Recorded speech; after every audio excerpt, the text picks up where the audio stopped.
대부분의 조직에서 공통적으로 하는 말들이 있습니다. 주도적으로 일을 해라, 오너십을 가져라, 성장해라. 과거 전통적인 사회는 천천히 꾸준히 올라가는 그런 세상이었습니다. 하지만 지금 세상이 어떤가요? AI가 인간보다 훨씬 잘하게 됐고 비가역적입니다. 제가 미국 조직에서 일하면서 어떤 투자은행에 있는 고위직께서 처음 직원으로 들어와서 최고 경영진까지 올라간 사람들의 공통점을 분석했다고 합니다. 아주 어렸을 때부터 팀이라고 하는 버텼던 그 경험이라는 것입니다. 그리고 그건 AI가 절대 대신해 줄 수 없는 고유한 영역일 것입니다.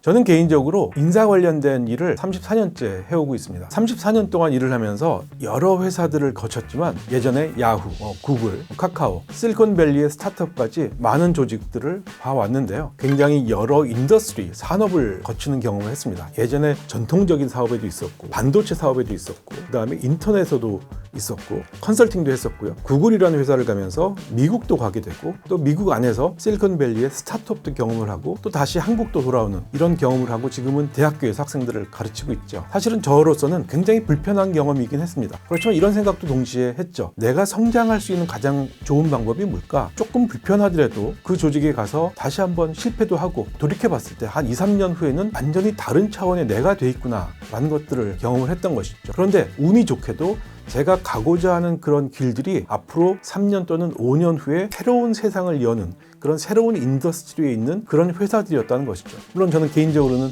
운이 좋았다고 생각하지만 그 배경에는 제가 뭔가 잃을지도 모르지만 한번 리스크를 테이킹하는 태도가 도움이 많이 됐다고 생각도 합니다. 대부분의 조직이 근본적인 원인을 따지기보다 현상을 덮어버리고 책임은 언제나 권력이 가장 적어 보이는 사람들이 지게 됩니다. 그들은 생각을 하죠. 앞으로 리스크가 있는 일들은 하지 말아야겠다. 물론 리스크가 있는 일을 하지 않는 게 개인적으로 보면 합리적이죠. 하지만 리스크가 없으면 성장도 없습니다. 조직은 안으로 움츠러들고 모두가 실수하지 않는 법만 배웁니다. 자, 이게 왜 위험한 문제일까요? 이야기를 한 단계 더 올려보겠습니다. 과거 전통적인 사회는 선형적인 성장의 시대였습니다. 즉 리니어 그로스라고 보통 얘기를 하죠. 변화가 예측 가능하고 천천히 꾸준히 올라가는 그런 세상이었습니다. 이런 세상에서는 성실한 인재들이 인정을 받았죠. 좋은 대학 나오고 좋은 스펙, 성실한 태도, 과거 전통적인 시대의 성공 방식이었습니다. 그리고 그 시대에 인정받았던 부모들이, 리더들이 지금 다음 세대를 이끌어가고 있습니다. 하지만 지금 세상이 어떤가요? 기술의 폭발적인 성장으로 완전히 다른 세상이 되어 왔습니다. 이 세상에서는 정답을 맞추는 기계 같은 인재로는 문제가 해결되지 않습니다. 일을 한다는 것은 무엇일까요? 결국 어떤 방면이든 문제 해결의 연속입니다. 문제를 해결하는 과정을 살펴보면 처음에는 사실을 관찰하고 배열을 하고 그 문제의 구조를 이해하고 추출합니다. 이 단계에서는 논리와 분석이 중요합니다.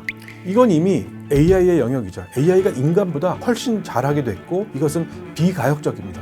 그런데 핵심 이슈를 찾은 다음에는 무엇이 필요하냐면 창조적인 답을 도출하는 것입니다. 가설을 세우고 검증하고 통합하는 단계. 여기서는 논리와 분석보다는 창조와 통합이 더 중요합니다. 그렇다면 사람에게 남는 것, 앞으로 더 가치 있어질 것은 무엇일까요? 네, 바로 창조적인 능력, 크리에이티비티입니다. 창조력은 바로 깨뜨리기입니다. 해본 적이 없는 것을 시도하고 기존의 틀을 부수고 새로운 연결을 만들어내는 그런 힘입니다.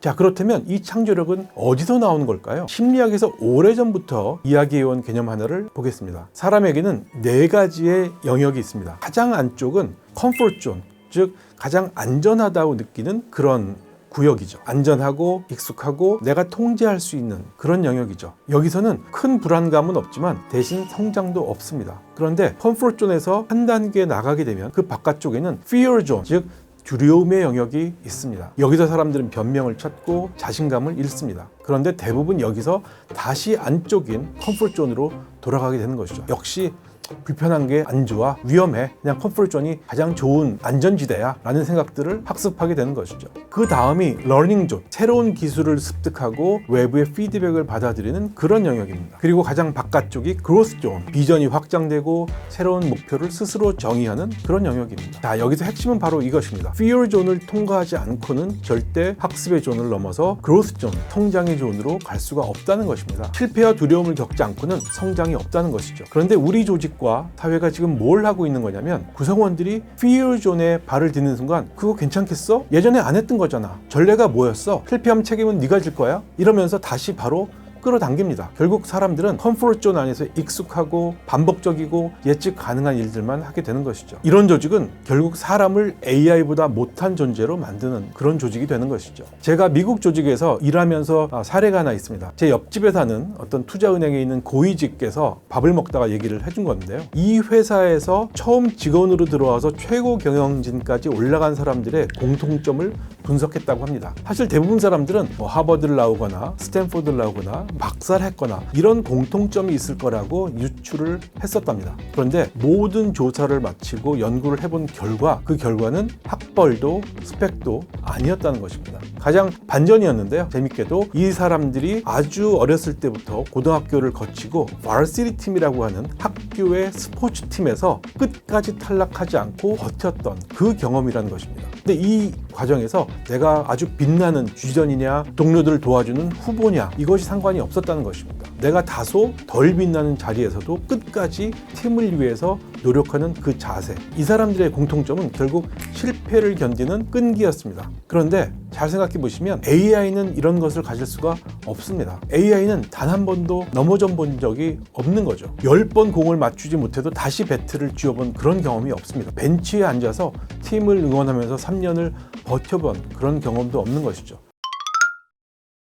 제가 구글 본사에서 실제 경험한 사례인데요. 구글에서는 직원들에게 셔틀버스를 제공하는 그런 문화와 제도가 있었습니다. 그런데 동시에 강아지를 회사에 데리고 와도 되는 문화도 있었죠. 자, 그런데 문제가 생겼습니다. 회사가 커지면서 강아지를 셔틀버스에 데리고 타는 그런 직원들이 생기면서 강아지 알레르기가 있는 직원들의 불만이 터져 나온 겁니다. 전통적인 기업들이라면 어떤 태도를 취했을까요? 아마 두 가지 중에 하나일 수 있을 겁니다. 셔틀버스 없애버릴 거야, 또는 강아지 못 타게 해, 뭐 이런 거죠. 가장 쉽고 빠르고 민원을 즉각 차단하는 그런 방법일 겁니다. 그런데 이 회사는 좀 달랐습니다. 강아지 동반 탑승 일정을 따로 구성하는 스케줄링 시스템을 도입하고 강아지만 탈 수 있는 그런 셔틀버스를 도입한 것이죠. 알레르기가 있는 직원과 강아지가 같은 버스를 타지 않도록 창의적인 방식으로 두 가지 가치를 모두 지킨 것이죠. 이 사례에는 두 가지 리더십 철학이 정확하게 대비가 됩니다. 전자는 현상을 덮는 리더십이죠. 문제가 보이면 현상 자체를 제거하고 덮어버립니다. 빠르고 간단합니다. 하지만 좋은 문화와 가능성도 같이 사라지고 책임은 현장의 가장 약한 사람에게 돌아갑니다. 하지만 구글의 리더들은 근본을 짚는 리더십을 보여줍니다. 왜 이 문제가 생겼는지를 먼저 묻습니다. 그리고 두 가지 가치를 모두 지킬 수 있는 방법을 찾는 것이죠. 더 느리거나 더 복잡할 수 있지만 리더 본인이 그 결과에 대한 책임을 지는 것이죠. 진정한 리더는 문제 해결의 핵심을 짚고 그 결과에 책임을 집니다. 실무진들에게 실패할 권한과 룸을 주는 것이죠. 그래야만 그들이 창의적이고 혁신적인 다양한 해법을 마음껏 생각해낼 수가 있거든요. 여기서 가장 중요한 개념이 등장합니다. 바로 심리적인 안전감, psychological safety이죠. 이 심리적 안전감은 다른 사람의 의견과 다르더라도 불이익을 받지 않으면서 자신의 의견을 이야기할 수 있는 그런 심리적인 상태 또는 용기라고 볼 수가 있는 것이죠.